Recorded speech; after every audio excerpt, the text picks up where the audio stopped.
There is a disturbing truth that society tries to hide from you. From the moment you are born, you are told to be good. You are told to be polite, to be harmless, to be agreeable. You are taught that anger is bad, that aggression is evil, and that the desire for power is a sin. They civilize you. They domesticate you. They clip your claws and pull out your teeth until you become a sheep in a herd of sheep. But ask yourself this: why do you feel weak? Why do you feel ignored? Why do the bad men, the ruthless men, always seem to win, while the nice men are left behind to pick up the scraps? The answer lies in the darkness you are terrified to look at. The famous psychologist Jordan Peterson once said something profound. You should be a monster, an absolute monster, and then you should learn how to control it. Think about that.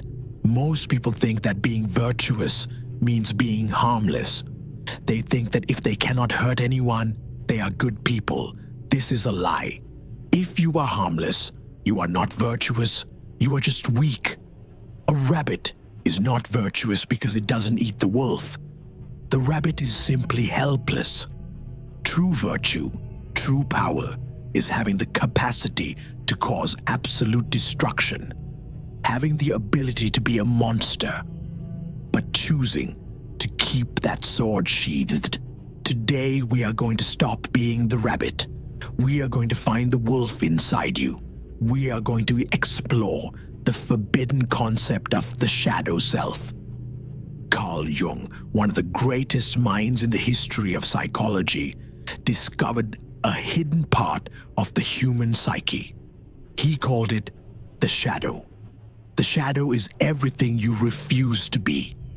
It is the dark container where you throw all your forbidden desires, your aggression, your selfishness, your dominance, and your primal instincts. Every time you held back your anger to be polite, that anger didn't disappear. It went into the shadow. Every time you suppressed your ambition to fit in, that ambition went into the shadow. Over the years, this shadow grows. It becomes a dense, dark energy living in the basement of your mind. Most people spend their entire lives running from their shadow. They pretend it doesn't exist. They wear a mask of kindness, a mask Jung called the persona. The persona is the smiling face you show to the world. It is the good guy. But the thicker the mask, the darker the shadow. And here is the danger. If you do not acknowledge your inner monster, it will eventually consume you. Look at the men around you. Look at the nice guys. They smile. They agree. They apologize for existing. But look closer at their eyes. There is resentment there. There is bitterness. Because they have repressed their shadow for so long. They have lost their vitality. They have no edge. They have no fire. When a man denies his capacity for aggression, he also denies his capacity for strength. You cannot cut off one half of your soul and expect to be whole. When you repress your shadow, it starts to leak out in ugly ways. It comes out as passive aggressiveness. It comes out as sudden outbursts of rage. It comes out as depression and anxiety. You feel tired all the time because you are using all your energy to hold the door shut, trying to keep the monster in the basement. But the Machiavellian mind, the awakened mind, does not hide the monster. It invites the monster upstairs. It sits down with the monster. It makes a deal with the darkness. In this 4-part series, we are going to do something dangerous. We are going to descend into your underworld. We are not going to destroy your dark side. We are going to unlock it. We are going to take that raw, primal energy and integrate it into your personality. We are going to turn you from a harmless victim into a dangerous man who chooses to be good. Because remember this, the world does not respect the man who cannot bite. The world respects the man who can bite, but chooses not to. Are you ready to meet the shadow? Are you ready to stop pretending? The journey begins now. We are going to peel off the mask of the nice guy and see what lies beneath. How do you begin to integrate the monster? It starts with a brutal thought experiment. Most people look at history, look at the terrible things humans have done, wars, genocides, torture, and they say to themselves, I would never do that. I am a good person. Those people were monsters. This is your first mistake. This is the lie that keeps you weak. If you had been born in a different time, in a different place, under different pressure, you would have been the guard at the concentration camp. You would have been the barbarian burning the village. You contain within you the same DNA as the worst criminals in history. Does hearing that make you uncomfortable? Good. It should. Because until you admit that you are capable of terrible things, you can never be truly good. You are not a saint just because your claws are buried deep under layers of social conditioning. The first step to power is to look in the mirror and say, I am dangerous. I have a capacity for darkness. I have a capacity for destruction. When you finally admit this, something changes in your eyes. You stop walking like a victim. You stop looking at the floor. You realize that you are not a sheep hiding from the wolves. You are a wolf who has temporarily decided to walk among the sheep. There is a fundamental difference between being harmless and being peaceful. A man who cannot fight cannot be peaceful. He is harmless. He has no choice but to behave. But a man who is a master of violence, a man who has a sword and knows how to use it, only he can choose peace. His peace has value because it is a choice. Think about the most respected men you know. Think about the characters in movies that you admire, the Stoic heroes, the John Wicks, the Thomas Shelbys. Why do you admire them? Not because they are nice. You admire them because they are dangerous, but disciplined. You can sense the monster beneath the suit. You know that if they were pushed, if their boundaries were crossed, they could unleash hell. That potential for violence is what commands respect. In the psychology of human interaction, people subconsciously scan you for danger. If they scan you and find zero danger, zero shadow, they will treat you like a child. They will interrupt you. They will step over you. But if they scan you and they sense a sleeping dragon, they will treat you with caution. They will listen when you speak. This is not about being a bully. It is about having teeth. So how do you grow your teeth? You start by stopping the habit of automatic agreement. Stop saying yes when you mean no. Stop apologizing for taking up space. Stop laughing at jokes that you do not find funny just to fit in. Every time you act agreeably against your own will, you are feeding the weak persona and starving the shadow. Let the shadow speak. When someone disrespects you, do not smile. Let them see the coldness in your eyes. Let them see a flash of the monster. You don't have to shout. You don't have to fight. Sometimes, a simple, prolonged silence with intense eye contact is enough to show them the teeth. It sends a primal signal to their brain. This man is not safe to play with. Here is the secret that the nice guys miss. The shadow is not just filled with evil. It is filled with energy. It is filled with creativity, ambition, sexual drive, determination. When you repress your dark side, you also repress your drive to win. Have you ever noticed that bad boys and ruthless businessmen often have endless energy? It is because they are not wasting 90% of their mental energy trying to be good. They have access to the full battery of the human psyche. When you integrate the shadow, you stop being tired. You stop being anxious about what people think. You gain a kind of dark confidence. You walk into a room and you feel solid. You feel heavy. You are no longer a leaf blowing in the wind. You are the rock. This is the power of integration. But now comes the most critical part. Once you wake up the monster, how do you stop it from destroying you? How do you control the beast so it serves you instead of enslaving you? That is the subject of the next chapter. Now comes the warning.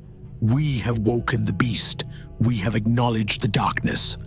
But there is a reason society told you to lock the basement door, because a wild shadow, an uncontrolled shadow, is destructive.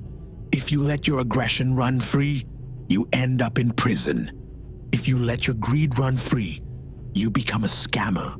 If you let your lust run free, you destroy your family. This is where the boy is separated from the man. The boy suppresses the shadow because he is afraid of it. The criminal unleashes the shadow because he is a slave to it. But the king, the master, harnesses the shadow. He puts a leash on the beast. He does not kill the wolf. He rides the wolf. Psychologists call this process sublimation. It is the art of taking a low, primal impulse and transmuting it into a high, noble action. Let's look at aggression. Aggression is simply energy. It is the drive to conquer. If you suppress it, it becomes bitterness. If you unleash it blindly, it becomes violence. But if you channel it, it becomes ambition. When you feel that dark surge of anger because someone disrespected you, or because life is unfair, do not swallow it, and do not punch a wall. Take that hot, burning ball of fire and put it into your work. Put it into your body in the gym.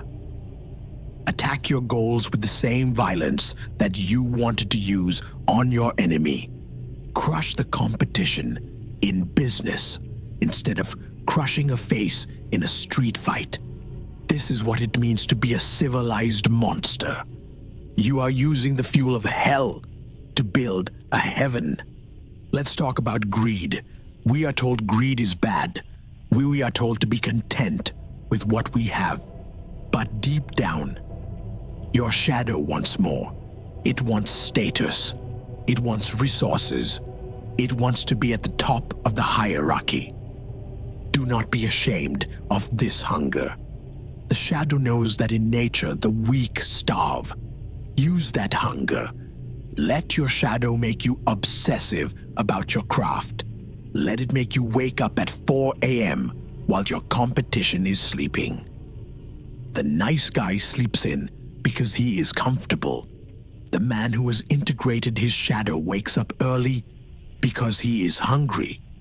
He wants to conquer territory. This is the will to power that Nietzsche spoke about. It is the life force itself. When you look at the most successful athletes, CEOs, and leaders, you are not looking at calm men. You are looking at men who have a raging fire inside them, but they have built a furnace to contain it. The furnace is discipline. Without discipline, the fire burns the house down. With discipline, the fire powers the engine. So stop trying to meditate your darkness away. You cannot meditate away a wolf. You must give the wolf a job to do. Give your shadow a target. You want blood? Fine. We will get blood by destroying the sales target. You want dominance? Fine. We will dominate by becoming the most skilled person in this room. Negotiate with your monster. Make it your partner in crime.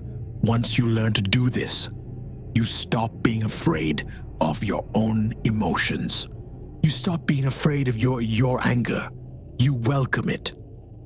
Ah, here comes the anger. Good. I need extra energy for this workout. Ah, here comes the envy. Good. That means I want something. Let me go get it. You become an alchemist.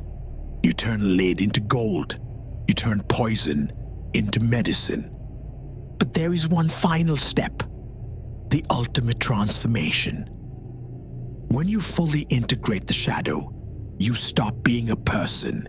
You become a force of nature. And that leads us to the final conclusion, the death of the old you. So we have reached the end of the descent. If you have listened carefully, and if you have been honest with yourself, the person who started this video is not the same person ending it. The nice guy is dying, and you must let him die. Do not mourn him. He was not protecting you. He was suffocating you. He was the mask you wore to beg for love. He was the chains you wore to avoid conflict. Now, he is gone, and standing in his place is a whole man. Carl Jung said, "I would rather be whole than good." To be whole means to be complete. It means you own your light and your shadow. You own your kindness and your cruelty. You own your peace and your war. From tomorrow, walk into the world with this new awareness.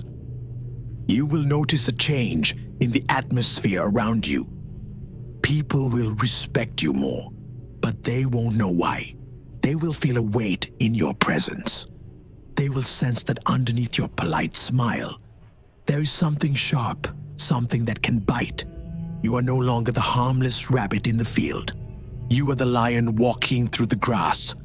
You are polite, courteous, and civilized. Not because you have to be, but because you choose to be. This is the ultimate freedom. You are no longer afraid of confrontation, because you know you have the weapons to win.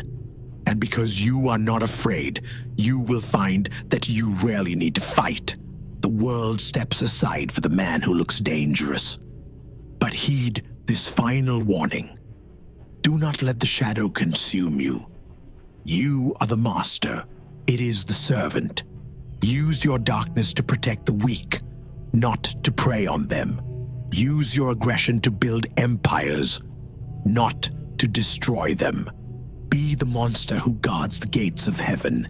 Be the dangerous man who chooses peace. Now, it is time to seal this transformation.